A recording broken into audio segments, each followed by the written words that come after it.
What up, Star Wars fans? Episode 7 of the Andor show. Let's do it. Episode 7 of the Andor show. Get hyped. We're predicting it right now. Right now. Whoa. Everybody calm down. We're predicting Andor. Andor, episode 7. I love these streams. These are literally my favorite part of my week, is predicting the next episode of the Andor show. It doesn't get more hype than this. It doesn't. It really doesn't. It really doesn't. So, episode 6, of course, was an absolute banger. I'm sure you guys know. It was insanely good. But it hadn't... We talked about this last week, or we talked about this on Friday, if you guys were here on that live stream. We talked about the Rotten Tomato scores of the episodes, and we looked it up, and episode 5 somehow had an 100 on Rotten Tomatoes, and I crapped all over that episode because it is not good. Episode 5 was subpar, to say the least. It was my least favorite episode of the entire show so far. It had the blue milk with Srill's cereal bars. Just a joke. It was just a joke. But episode 6 was an absolute banger and got an 100 on Rotten Tomatoes because it was just that good. So where's episode 7 going to go from here? We know that was the end of that story arc. The Andor show is kind of set up in phases of 3 episodes. The first 3 episodes had the flashbacks of when Andor was a kid, and it set up the premise of the show, why he goes into the rebellion, how he gets introduced to Luthen and the rebellion. The next 3 episodes, which we just got, were this infiltration of this Imperial base on Aldhani. You had some stuff on Coruscant with Mon Mothma, with Luthen, to set up more of the rebellion stuff. You had a little bit of the Empire, but really none at all in those 3 episodes. But you just had this Imperial raid on this Imperial base with the rebels that were on Aldhani. So that was that last arc. Now we're going into a new arc. But I do have an article here today talking about how episode 7 is going to be completely different and break the cycle of the 3 episode arc already. So episode 7 is going to kind of be a standalone thing. But before we even get into that, I got this crazy article here. So again, this is from Star Wars Direct, and it says, new data reveals Andor audience struggles versus other shows like The Mandalorian and other Star Wars shows. So obviously, it goes without saying that the Andor show had like a lot less hype behind it. Like, look at The Mandalorian. Everybody was so hyped for that show, especially for season 2, because season 1 was unbelievable, and then season 2 came out with a bang with Luke Skywalker, Ahsoka Tano, Bo-Katan, and all that fun stuff, even mentioning Grand Admiral Thrawn. And even the Book of Boba Fett has Boba Fett in the title, so it's going to draw a lot of viewers. Obi-Wan Kenobi, of course, is going to draw a lot of viewers because it has Obi-Wan and Darth Vader, 2 of the main characters of Star Wars. But the Andor show is Cassian Andor. It's a made-up character that was made up very recently. Of course, they're all made-up characters, but it's a made-up character who was made up very recently in the Rogue One, which is a spin-off movie. So now you got a spin-off show of a spin-off movie of a spin-off character, Cassian Andor. So obviously it's going to have less hype behind it, but if anybody watched episode 6, and anybody in their right mind would know that this show is absolutely goated. I got a mason jar today. So let's look at this article. So new data reveals Andor's audience struggles versus The Mandalorian and other Star Wars shows. So it's already confirmed that Andor is 2 seasons, so we're going to get the 2nd season regardless. So just be ready for it, I guess, honestly. But Tony Gilroy is the writer. He's writing the 1st and 2nd season. He wrote Rogue One, so on and so forth.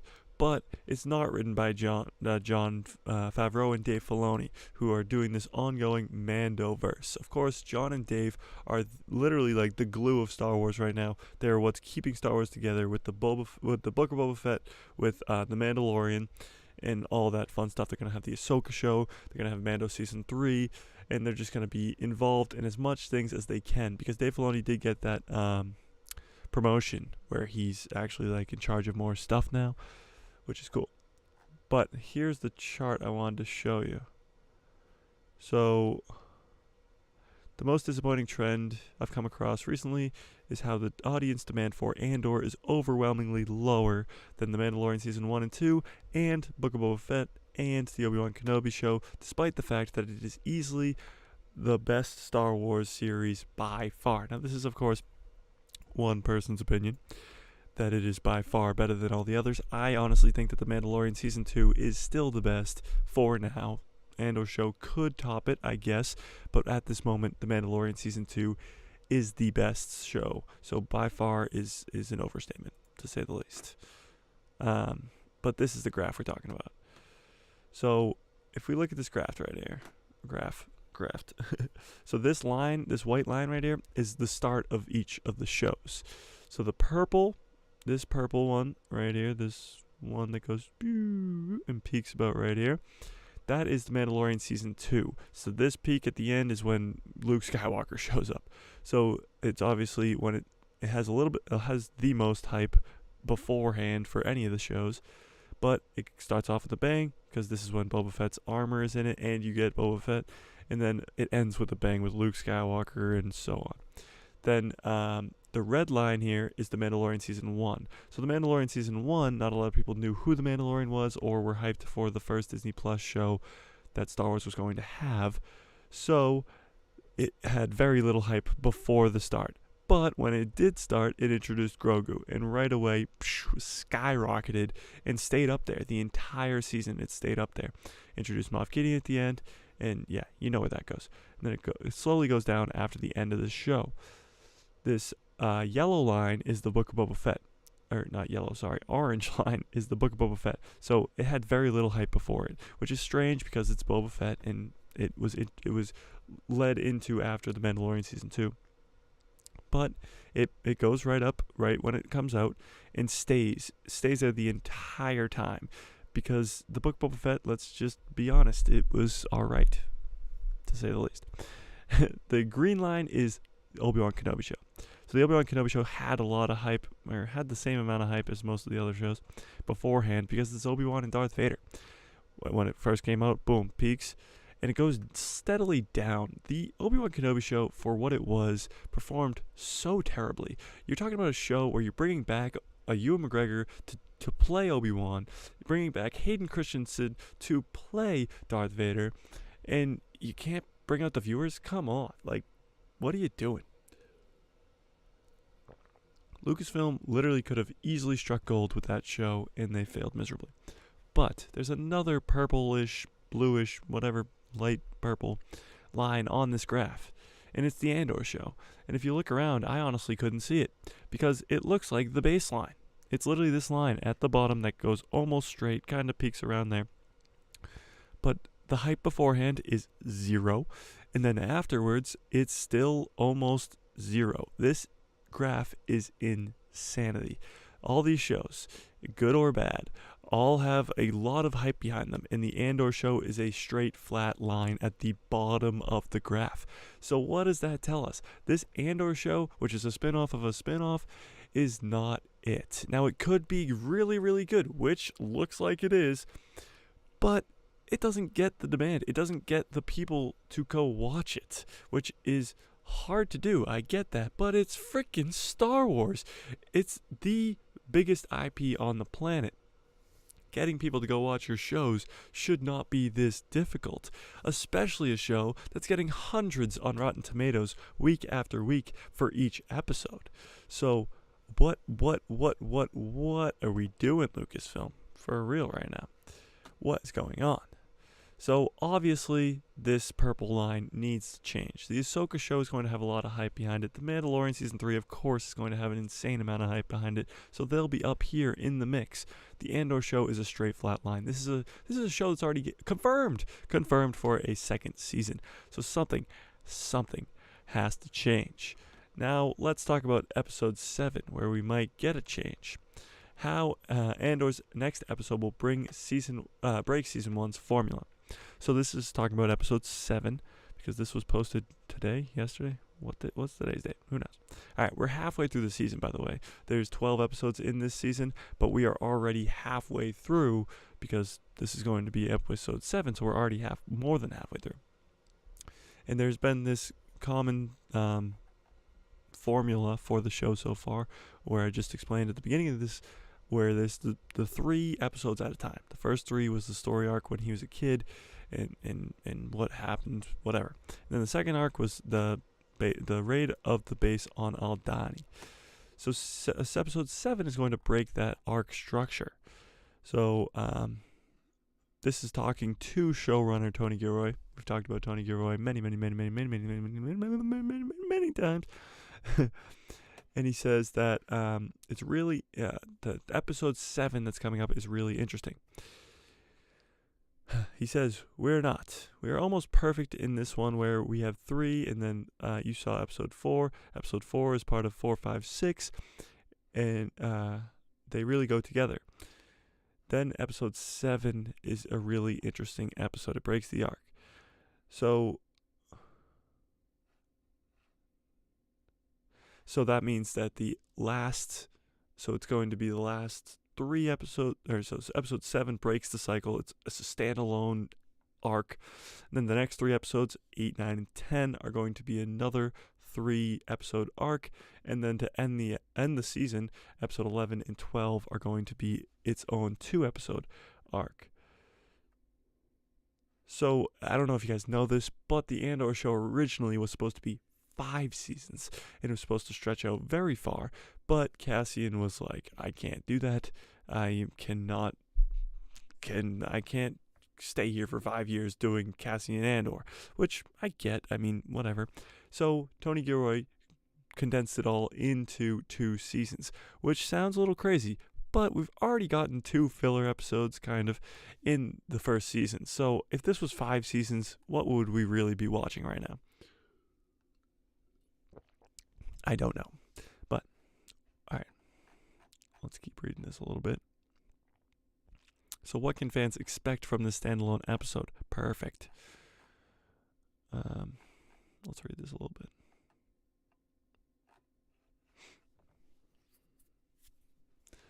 So, with the story arcs, episodes 7, 11, and 12 seem to be in error. Not really, they just stand alone-ish. I think, honestly, if we're being real right now, let's talk my predictions for this episode. Enough of these losers over here. If I'm being honest, I think the Andor show, episode 7, could be better than episode 6. And I know I went crazy about how good episode 6 was all this week. But I think episode 7 could be better. And not just saying I want it to be better, because of course I want it to be better than the last always, but I think that it actually could be better. If you think about these simple things. 1, and I've been saying for weeks now, we've seen him in the trailer, we know he's coming, Saw Gerrera. Saw Gerrera is in Clone Wars, he's in Rogue One, he's in Star Wars Rebels, he's everywhere. He's in Jedi Fallen Order, and he's in the trailer for the Andor show. So we haven't seen him yet. Obviously, he's going to show up in these last 6 episodes, 5, 6 episodes. But when is it? I think it could be this episode. Now, we're talking about an episode that has no story arc, connective tissue type thing. So why not go get Saw? If you're going to see Saw for just 1 episode, it would be this one. It would be episode 7, one that's not connected to a story arc or not connected to anything else of that realm. Why not go see Saw and just have a Andor episode without Andor? Have an Andor episode with Luthen. Have an Andor episode with Saw Gerrera. Have an episode with Mon Mothma, and maybe a little insight on the Empire. Just completely neglect the character of Cassian Andor for an episode. Now, I know that sounds crazy, and they probably won't do that, but they've done that in the past. Look at the Book of Boba Fett, and it's around the same time in the season, where around episode 5 or 6, I think it was episode 5, was the Mandalorian episode. It was Mando season 2.5. It was when we saw Mandalorian Din Djarin with the Darksaber for the entire episode. We didn't see Boba Fett once in his own show, in his own episode. So Lucasfilm has done this before, where they've had the main character, literally the name of the show, Boba Fett, hasn't even been in an episode of their own show, hasn't been in an entire episode of his own show. So it's possible, it is possible that we could not see Cassian in the next episode, which would break the arc thing that they're talking about here, where Cassian wouldn't be in the show. And it kind of makes sense the more and more I think about it, because what else would be breaking the arc? If they just go into something with Cassian in this next episode, wouldn't it just be starting the next story arc? I don't see another way around it. I see if they want to do it, which how would I would be okay with it. Would you be okay with it? Because I would be okay with it if it was just an episode without Cassian. Now, I like Cassian Andor. I don't want him out of the show. But one episode without him, following Luthen and Saw Gerrera, and maybe even Mon Mothma, and a little bit of the Empire here and there, I would not be opposed at all. I mean, seeing Saw Gerrera is going to be awesome. Honestly, it's going to be really, really cool.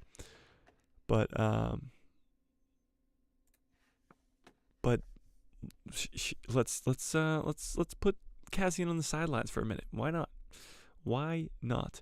If you think about it, they put Luthen on the sidelines the last 2-3 episodes. They put Mon Mothma on the sidelines. We haven't, last episode was all Cassian, which is good. It's his show, and it was a great episode, 100 on Rotten Tomatoes. If I've said it once, I've said it 1,000 times, 100 on Rotten Tomatoes. But no Luthen, except for the 2 last scenes of each episode. No Mon Mothma, except for her flying around a couple times. There was really no story arc for her there. No Empire, really. That Lieutenant Mero, whatever her name is, she hasn't been around. We even got more of the blue milk getting roasted by his mom shrill cereal bars than we've gotten all those other cool characters. So why not just have an episode where we don't have Andor, and we just have all the other characters going ham, doing a lot of fun stuff? Yeah. Tell me I'm wrong. All right, let's take a minute to go away from the Andor show right now, because this is insane. This is absolutely insane. This came out today. Today, or maybe yesterday, whatever. I don't know what today's date is. Yesterday. So this came out yesterday. This is the run times for each of the episodes of Tales of the Jedi.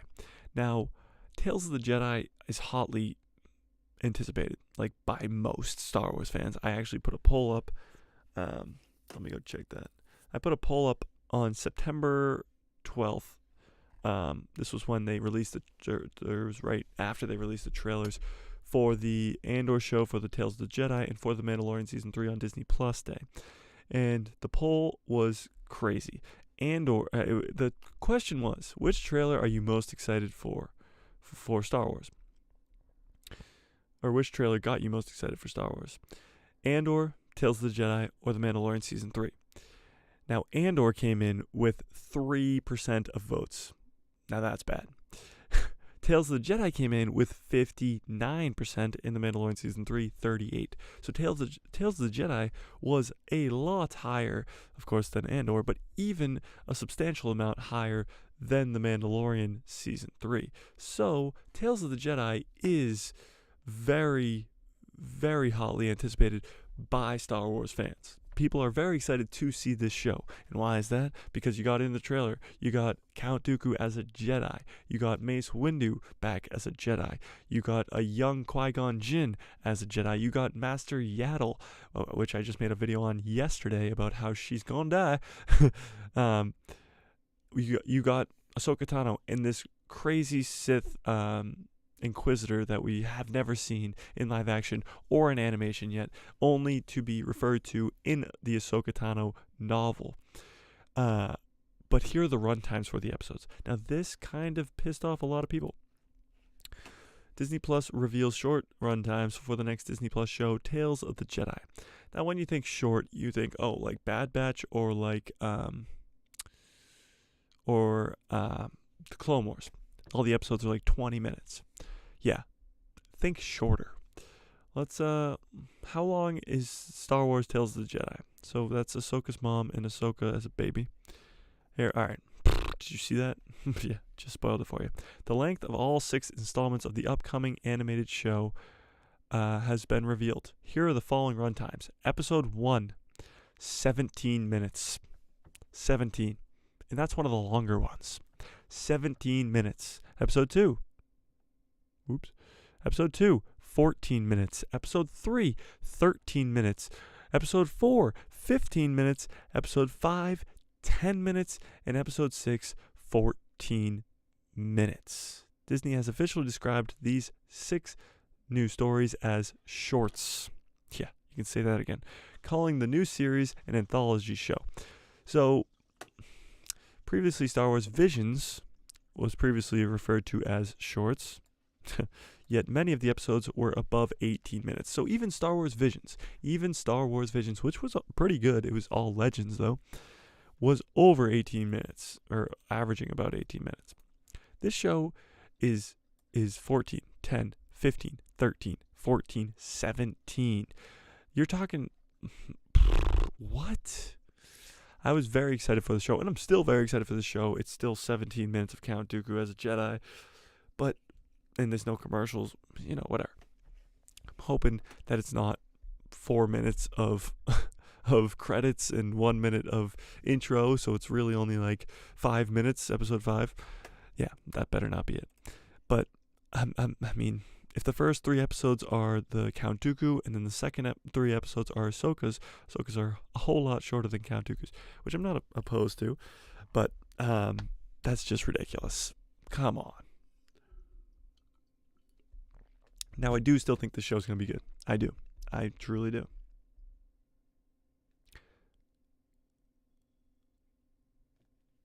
But it just frustrates me. Every time I feel like Star Wars news comes out, it's never usually good news. And this, again, most fans don't think it's good news, because we would think that it would be a lot longer. What's next for Star Wars? Of course, you got the Bad Batch coming in 2023 in January, the Ahsoka show, Mandalorian Season 3, fun stuff like that.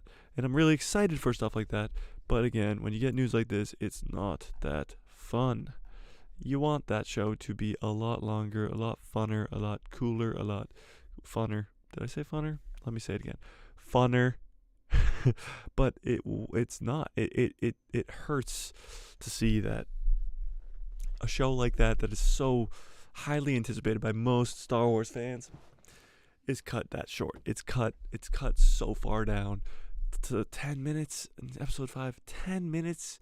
I could sit here and stare at this camera for longer than 10 minutes, and it would be more entertaining than whatever credits you're going to roll for 10 minutes after the next episode of Andor. It's tough being a Star Wars fan sometimes, isn't it? Just kidding. Star Wars is the best. By the way, I just rewatched the original trilogy the other day, and come on. It still holds up. I mean, like, there's some people who will be like, oh, the graphics are terrible, blah, blah, blah, blah, blah. They're stupid. They're really dumb. They really just don't know what they're talking about, and they should not be allowed to watch Star Wars for the rest of their lives. Because I am in control of that, and I say who gets to watch and who doesn't get to watch Star Wars. With that being said, let me pull this up for you. There was this weird story that we talked about the other day. Oh, here we go. Before we get into that, let's talk about this. Let me share my screen with you. We got Disney confirms 10 Star Wars actors returning for the Tales of the Jedi. Now, this is pretty cool. If you see this guy right here, his name is Liam Neeson, who played the role of Qui-Gon Jinn in The Phantom Menace. And yes, he appeared at the end of Obi-Wan Kenobi, and it was very, very cool. And honestly, it was baffling, because I didn't think they would get him back. He has said in the past that he doesn't really want to come back to Star Wars, but he did. And now he's coming back to do Tales of the Jedi, which is even cooler. So, of course, not top 10, but 10 actors who are coming back. Ahsoka Tano's Ashley Eckstein.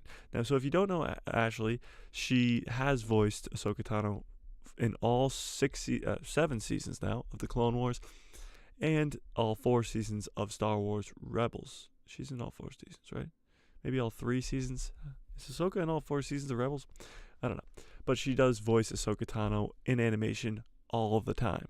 But when they brought her into live action, of course, Rosario Dawson got the role. But she will be back voicing Ahsoka Tano in Tales of the Jedi, which is fun.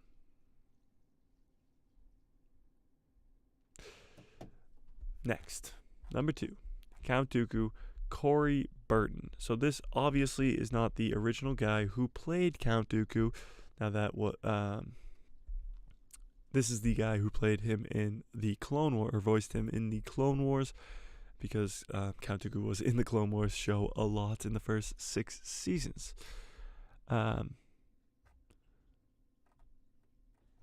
Next is Ahsoka Tano's mom. Now, I don't know who this is. We haven't really ever seen Ahsoka's mom before. Should we look up this girl's name? Let's do it. Oops. I'm just going to copy and paste her name. Copy. Paste. I think there was an R at the end of her name. Boom.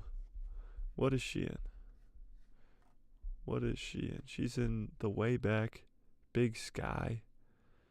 She's in Borderlands? Blind Spot, and of course Tales of the Jedi. Okay, well, I don't really know her, but she's in it as Ahsoka Tano's mom. Oh, she was Iden Versio in Battlefront 2. That's pretty funny. Okay, well now she's playing Ahsoka's mom. Liam Neeson as Qui-Gon Jinn. Okay, so Qui-Gon's going to be a young Qui-Gon Jinn in the show, as like a Padawan to Count Dooku and Mace Windu. But Liam Neeson coming back is awesome. Of course, he came back, we just talked about, in the Obi-Wan Kenobi show. But before that, he only played Qui-Gon Jinn once. And he only played him once in The Phantom Menace. So having him come back is pretty cool. Number 5 is Michael Richardson as young Qui-Gon Jinn. So that's interesting. We're getting a young Qui-Gon Jinn and an older Qui-Gon Jinn. That is weird. Why would we get an old Qui-Gon Jinn? What is the point of that? Would it be in the Ahsoka story arc? Because Ahsoka doesn't know Qui-Gon. That is weird. Huh. Well, there you go. Who's Michael Richardson? Let's look him up.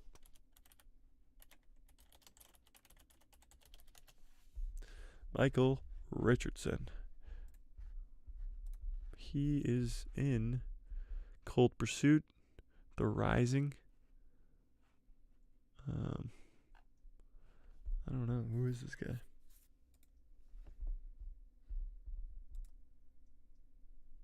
He looks familiar. You guys know who this guy is? Is he Liam Neeson's son or something? Oh, he is his son. He's his son. Okay. Well, that makes no sense. So young Qui-Gon Jinn is played by Liam Neeson's son. That's pretty cool. All right, number 6 is T.C. Carson as Mace Windu. Now, this is obviously not Samuel L. Jackson, who plays Mace Windu in live action in the prequels, but it is the same voice actor who plays him in the Clone Wars. Yes, thank you. In the final season, in season 7. Darth Sidious, Ian McDiarmid. Of course, if you guys don't know who Ian McDiarmid, how do you even consider yourself a Star Wars fan? He is Darth Sidious himself. Sheev Palpatine, the GOAT. He will be returning to voice Darth Sidious, which is cool because, again, we're following Count Dooku and then we're following Ahsoka Tano. So where is there room for Darth Sidious? Obviously, always everywhere. But for real, where is there room for him? He was in Obi-Wan, which was sick. He was just a hologram at the end talking to Vader. But him coming back is cool. We're getting to see characters like him and older Qui-Gon Jinn in this show, which is cool. This one is weird. Bail Organa. So these episodes are only 12 minutes. We just went over this. These are really short episodes. So where are they going to fill in all these characters? How are they going to have a story arc that involves the Emperor, that involves Bail Organa, and still has the story of Ahsoka Tano and Count Dooku? I don't see how they do it. But Phil Lamar, I don't think.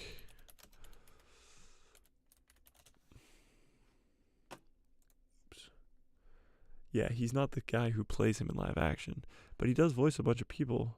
Looks like he voiced Green Lantern at some point in the Green Lantern. Oh, he does a ton of voice acting in Futurama and stuff. So he'll be Bail Organa, which is cool. Oh, Clancy Brown as the Inquisitor? What? If you guys don't know who Clancy Brown is, okay.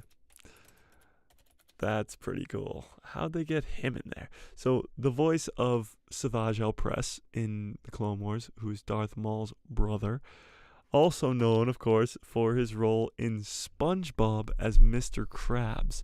So, and he's in Shawshank Redemption. I didn't know that. Yeah, so he's all over the place, but he is one of the most, amazing voice actors to date. But him as the Inquisitor, that's awesome. So he did play Savage Opress, so he will be playing 2 different characters now in Star Wars, which is pretty cool.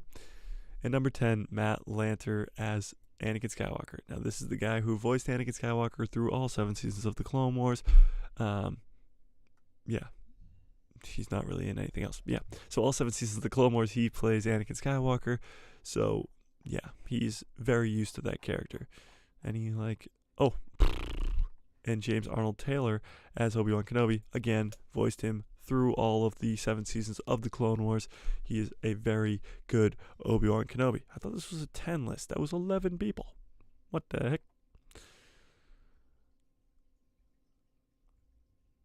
Okay, so this is very spot on. A special project with Star Wars icons. The more Lucasfilm shows of Tales of the Jedi, the more exciting the anthology series prospects get. With so much time now devoted on the Mandoverse, it has been a while since Dave Filoni has returned to his animated roots. So if you don't know the story behind Dave Filoni and Star Wars, he created the Clone Wars with George Lucas. He created all of the characters like Ahsoka Tano with George Lucas. So he is the apprentice to George Lucas. And then he created the Bad Batch. Then he created Star Wars Rebels, or in that other order. He created Rebels by himself first with characters that are absolutely beloved like Thrawn and Ezra Bridger and Ahsoka Tano and all those new characters there. But it is very cool that he's coming back to animation because that's where he started. He never did anything live action until The Mandalorian, when he got together with John. John came to him and was like, hey, look, this is sick. We got this sick idea to do The Mandalorian, and we can bring in characters like Ahsoka, like Luke Skywalker, like Boba Fett, and have all these cool characters, redeem them because of what happened to them in the sequels, but you'll actually have these characters be able to be fleshed out post the original trilogy, because they're not in the original trilogy. Din Djarin's not in the original trilogy. Grogu's not in the original trilogy. And of course, Ahsoka Tano's not in the original trilogy. But they can be fleshed out after the original trilogy in the Mandalorian timeline. And who better to lead that than Jon Favreau and Dave Filoni, who of course created these characters in animation first. So he's been in live action for a while now with The Mandalorian. Now he's doing Ahsoka, Mando Season 2, A Book of Boba Fett, all that stuff. But now he's going back to his roots, as they said in this article, to do animation with the Tales of the Jedi. So it's going to be a lot of fun, and I can't wait for Tales of the Jedi. It's next week. It comes out with episode 8, I think, of the Andor show, so it's going to be a lot of fun. But episode 7 is tomorrow, so let's get hyped for that episode. After an 100 on Rotten Tomatoes, or I guess 200 on Rotten Tomatoes, can the Andor show keep it up? And will this viewership, let me pull up the graph again, will this viewership ever go up? This is not good, Lucasfilm. If you're watching this video, and I know that you are, we gotta change this. This is not good. This is the biggest IP on planet Earth, and the fact that it's sitting this low is not ideal. So let's get it back up there. Let's not have Andor looking like the baseline, because season 2 is going to do the exact same thing if we don't make any changes. All right. So those are my predictions for the Andor show for episode 7 tomorrow. Of course, I don't think it's a terrible idea to just put Cassian to the side for an episode. Go see Saw Gerrera with Luthen. Go see what the Empire's up to. Go see what Mon Mothma's up to. And have a fun episode like that, and it would be a standalone thing. It wouldn't be a story arc like the 3-episode story arcs that we've been in. And that would explain why Tony Gilroy would say something like that. So that's my predictions for the episode 7 of the Andor show. Of course, I'm breaking it down tomorrow. I'll be live every Tuesday at 4 p.m. to give these prediction videos, so don't forget to stick around. Smash like, hit subscribe. You know the deal. So my pretty face shows up in your recommended feed. You know the deal. Okay? You know the deal. And may the Force be with you. Always.